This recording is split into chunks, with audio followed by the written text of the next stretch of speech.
Break ಆದ್ಮೇಲೆ ಮತ್ತೆ ನಮ್ಮ ಬೆಂಗಳೂರು. ಮೊನ್ನೆಯಷ್ಟೇ ಜಯನಗರದಲ್ಲಿ ನಡೀತಾ ಇರುವ ಪಾರ್ಕಿಂಗ್ ದಂಧೆ ಬಗ್ಗೆ ಸುವರ್ಣ ನ್ಯೂಸ್ ರಹಸ್ಯ ಕಾರ್ಯಾಚರಣೆ ಮಾಡಿತ್ತು. ಅಲ್ಲಿ ನಡೀತಾ ಇರುವ ಹಗಲು ದರೋಡೆಯನ್ನ ಎಳೆ ಎಳೆಯಾಗಿ ಬಿಡಿಸಿಟ್ಟಿತ್ತು. ಇದೀಗ ಶಿವಾಜಿನಗರ ಹತ್ತಿರ ಇರೋ ರಸೆಲ್ ಮಾರ್ಕೆಟ್ ಅಲ್ಲಿ ಕೂಡ ಇಂತಹ ಪಾರ್ಕಿಂಗ್ ಮಾಫಿಯಾ ಕೆಲಸ ಮಾಡ್ತಾ ಇದೆ. ಇದನ್ನ ಸುವರ್ಣ ನ್ಯೂಸ್ ರಹಸ್ಯ ಕಾರ್ಯಾಚರಣೆ ಮೂಲಕ ಬೆಳಕಿಗೆ ತಂದಿದೆ.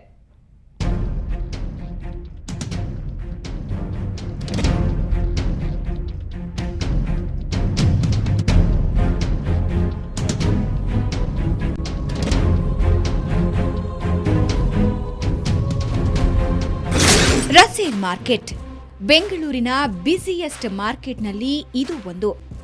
ಎಷ್ಟು ಹೊತ್ತಲ್ಲಿ ನೋಡಿದ್ರೂ ಪಾರ್ಕಿಂಗ್ ಜಾಗ ತುಂಬಿರುತ್ತೆ. ಹೀಗಾಗಿ ಇಲ್ಲಿ ಹಗಲು ದರೋಡೆ ಮಾಡೋರಿಗೆ ಒಳ್ಳೆ ಆದಾಯ.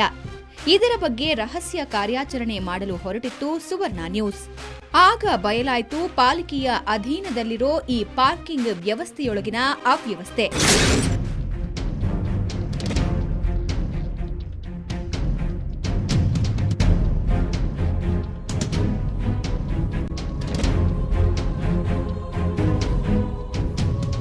ಇಲ್ಲಿ ಪಾಲಿಕೆ ನಿಗದಿ ಮಾಡಿರೋ ದರ ಎಷ್ಟು ಅಂತ ನೋಡಿದ್ರೆ, ಬೆಂಗಳೂರಿನ ರಸೇಲ್ ಮಾರ್ಕೆಟ್ನಲ್ಲಿ 2 ರಿಂದ 4 ಗಂಟೆಗಳ ಕಾಲ ವಾಹನ ನಿಲ್ಲಿಸಿದ್ರೆ ದ್ವಿಚಕ್ರ ವಾಹನಕ್ಕೆ 5 ರೂಪಾಯಿ, ಕಾರುಗಳಿಗೆ 10 ರೂಪಾಯಿ ಶುಲ್ಕ ನಿಗದಿ ಮಾಡಲಾಗಿದೆ. ಅದೇ ರೀತಿ 4 ರಿಂದ 6 ಗಂಟೆಗಳ ಕಾಲ ನಿಲ್ಲಿಸಿದ್ರೆ ದ್ವಿಚಕ್ರ ವಾಹನಗಳಿಗೆ 7 ರೂಪಾಯಿ ಮತ್ತು ಕಾರುಗಳಿಗೆ 15 ರೂಪಾಯಿ ಶುಲ್ಕ ವಿಧಿಸಲಾಗಿದೆ. ಇನ್ನು 6 ಗಂಟೆಗಳಿಗಿಂತ ಹೆಚ್ಚು ಕಾಲ ವಾಹನ ನಿಲ್ಲಿಸಿದ್ರೆ ದ್ವಿಚಕ್ರ ವಾಹನಕ್ಕೆ 10 ರೂಪಾಯಿ, ಕಾರಿಗೆ 20 ರೂಪಾಯಿ ನೀಡಬೇಕು. ಇಲ್ಲಿ ವಾಹನ ಸವಾರರಿಂದ ದಂಧೆಕೋರರು ತೆಗೆದುಕೊಳ್ಳೋ ದರಾನೇ ಬೇರೆ. ಪಾಲಿಕೆ ನೀಡಿದ ಬಿಲ್ ಇದ್ರೂ ಅದನ್ನ ಕೊಡದೆ ಮಾಮೂಲಿ ಪೇಪರ್ ಮೇಲೆ ತಮಗೆ ಮನಸ್ಸಿಗೆ ಬಂದಷ್ಟು ದರ ಬರೆದುಕೊಡ್ತಾರೆ ನೋಡಿ. ದ್ವಿಚಕ್ರ ವಾಹನ ಸವಾರರಿಂದ ಬರೀ ದುಡ್ಡಷ್ಟೇ ಇಸ್ಕೋತಾರೆ, ನೋ ಬಿಲ್.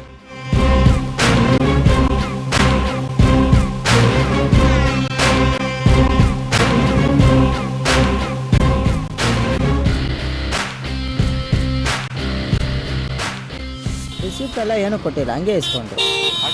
ಹಾಂ, ಕೊಡ್ಬೋದು. ಅದೇನು ಕೊಡ್ತಾರ ಅವರು ಹೇಳಿ? ಹಾಂ, ನಾವು ಕೇಳ್ಬೋದು, ಅದು ಅವ್ರು ಕೊಡಬೇಕಲ್ಲ, ಕೊಡಲ್ಲ ಮೋಸ್ಟ್ಲಿ. ಅದಕ್ಕೆ ನಮ್ಮ ಗಾಡಿ ಸೇಫ್ಟಿ ಅಂತ ಹೇಳ್ಬಿಟ್ಟು ಇದು ಮಾಡ್ತೀವಿ ಅಷ್ಟೇ. ಅವರು ಒಂದೊಂದು ಹಾಫ್ ಆನ್ ಅವರ್ಗೆ ಚೇಂಜ್ ಆಗ್ತಾ ಇರ್ತಾರೆ. ಯಾರು ಅಂತ ಏನು ಅದೆಲ್ಲ ಏನೂ ಅದೆಲ್ಲ ಏನೂ ಇಲ್ಲ. ಎಲ್ಲ ಪಾರ್ಕಿಂಗಲ್ಲಿ 10 ರೂಪಾಯಿ, ಒಂದೊಂದು ಕಡೆ ಕಡಿಮೆ 5 ರೂಪಾಯಿ ತೊಗೊತಾರೆ, ಒಂದೊಂದು ಕಡೆ 10 ರೂಪಾಯಿ ತೊಗೊತಾರೆ. ಸರಿ, ಈ ಪಾರ್ಕಿಂಗ್ನಲ್ಲಿ ಹಣ ವಸೂಲಿ ಮಾಡೋರ ಹತ್ರನೇ ಕೇಳಿದ್ರೆ ಬಣ್ಣ ಬಯಲಾಗುತ್ತೆ ಅಂತ ನಮ್ಮ ತಂಡ ಅವರನ್ನ ಮಾತನಾಡಿಸ್ತು.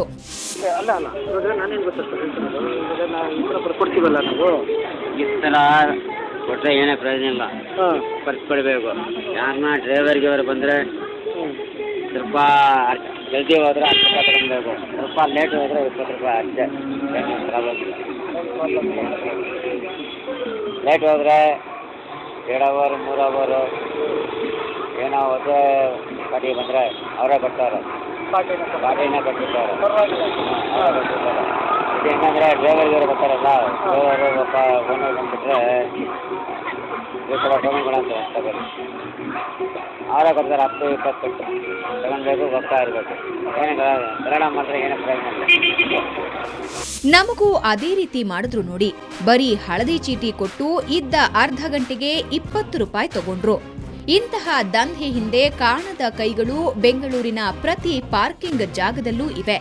ಆದ್ರೆ ಇದರ ಬಗ್ಗೆ ಗೊತ್ತಿಲ್ಲದೆ ಸಾರ್ವಜನಿಕರು ಅವರು ಕೇಳಿದ ದರ ಕೊಟ್ಟು ಹೊರಟು ಬಿಡ್ತಾರೆ. ಇದನ್ನ ಪಾಲಿಕೆ ಆದಷ್ಟು ಬೇಗ ತಡಿಬೇಕಿದೆ.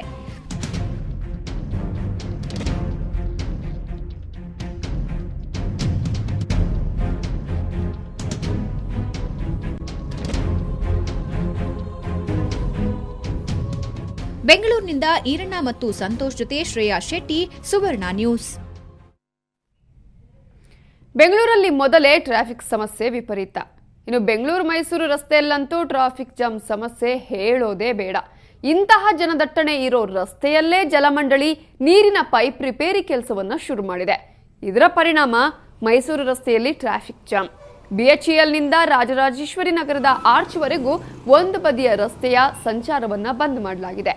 ಹೀಗಾಗಿ ಇನ್ನೊಂದು ಬದಿಯ ರಸ್ತೆಯಲ್ಲೇ ವಾಹನಗಳ ಸಂಚಾರಕ್ಕೆ ಅನುವು ಮಾಡಿಕೊಡಲಾಗಿದೆ. ಕಿರಿದಾದ ರಸ್ತೆ, ಮೆಟ್ರೋ ಕಾಮಗಾರಿಯ ಕಿರಿಕಿರಿ. ಇದರ ಜೊತೆಗೆ ಒಂದೇ ಬದಿಯಲ್ಲಿ ವಾಹನ ಸಂಚಾರದಿಂದ ಜನರು ಕಂಗೆಟ್ಟಿದ್ದಾರೆ. ಆಫೀಸ್, ಕಾಲೇಜಿಗೆ ಹೊರಟಿದ್ದವರ ಪಾಡಂತೂ ಹೇಳತೀರದಾಗಿದೆ. ಗಂಟೆಗಟ್ಟಲೆ ಟ್ರಾಫಿಕ್ ಅಲ್ಲಿ ಸಿಲುಕಿರೋ ಜನರು ಜಲಮಂಡಳಿಗೆ ಹಿಡಿ ಶಾಪ ಹಾಕಿದ್ದಾರೆ.